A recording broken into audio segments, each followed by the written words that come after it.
Had so many weak presidents over the years. This is the strongest ever. Yeah. Hey, Rich is back. How you doing? I'm a political guy, and that's what I'm into.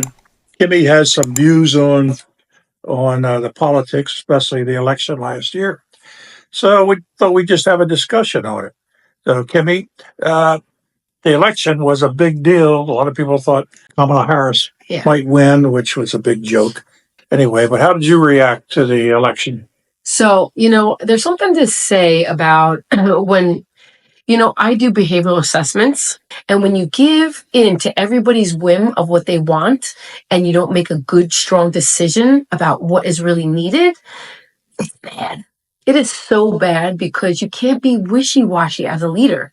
So I feel like for her, she was wishy-washy. She wanted to just give everybody what their emotional needs were. You can't do that. It's just not healthy. Do you understand? We all need boundaries. For America, we need a great leader. We need a leader that is going to make strong decisions and decisions that are for us, not for other countries. It is good to be afraid of somebody, because when you have somebody that just opens up everything and says, here, everybody, freedom, do whatever you want, that's called chaos. It's going to be a fun interview. It's hard to get Kimmy talking. She's so shy. That's the high of me, guys. Right. Well, kind of a funny thing under foreign policy is Trump is trying to buy Greenland, and Denmark says, "Oh, yeah, that's our area. It's actually a county of Denmark." But from a security standpoint, it means a lot to us to have protection from Russia up in that area where it is, and also protecting the North Sea. But so there's a lot to it. I actually was stationed up in Greenland for a couple of years, so I know a lot about it. But so it's almost funny. Also, he suggested to the Canadians that they should become the 51st state, which would be fun, but they're saying no, never. But he keeps pushing on that. Wow, that would be awesome. The other thing is Panama Canal.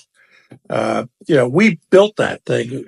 Others tried to build it, and they couldn't get it done. The United States, under Teddy Roosevelt, built the Panama Canal. We lost men that were killed while they were making it. So for all these years, we controlled it until Jimmy Carter comes along. He gives it to Panama. Why? Because he just wanted to do so. He's another liberal. There's no good reason for it. So he gives it to Panama. Panama loves it. Now Panama is letting China take it over. And Trump says, no way.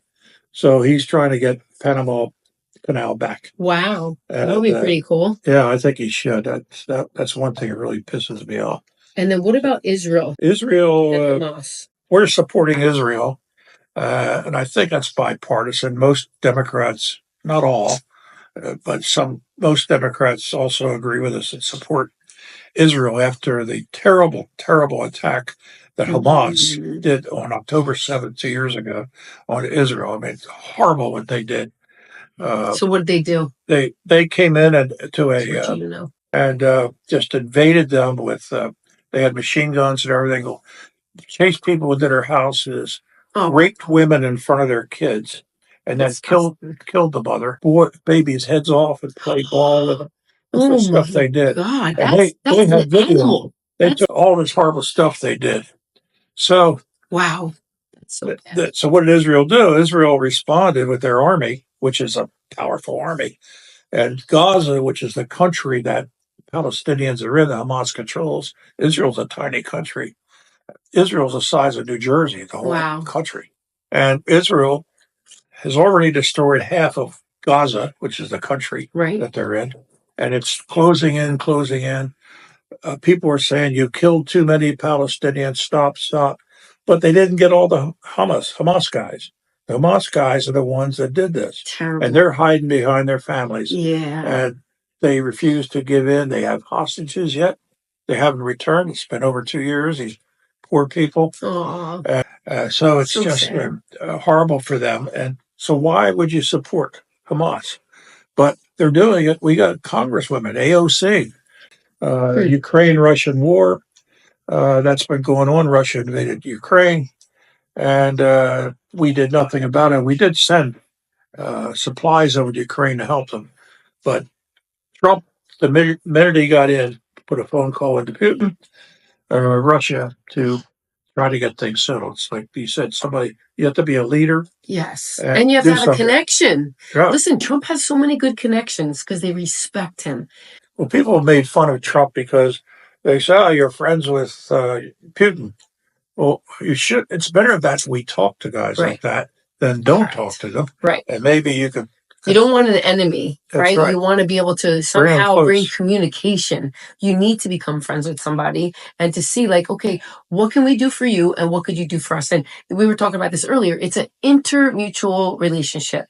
We've other had countries. so many weak presidents over the years. This is the strongest ever. Yeah. And it's in historical times. Yeah. And it's a good thing. Listen, we want to be protected. Yeah. Right. So, Kimmy, it's been great talking to you. Yeah. It's great Thank to hear your perspective on things. Thank you. And till next time. Yeah, and we'd love to hear your perspective too. You want to leave comments in the below? Go right Yeah, ahead. we'd love to hear your comments. And if you want us to talk about something, just put it in below. Bye.